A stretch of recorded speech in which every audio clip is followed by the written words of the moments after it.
What do you value? Is it something in the future? Is the value of your time until then worth less than the value of that future thing then? That requires some thinking to truly understand. But if the answer to that is no, then it means you could be at a loss.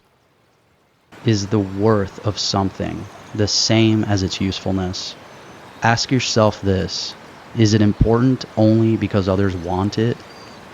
For hundreds of years, people have traded things with one another.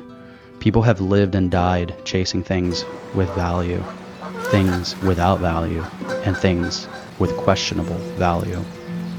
Getting lost in endeavors and journeys that they did not intend or know would unfold because of those things. What adventures are worth taking?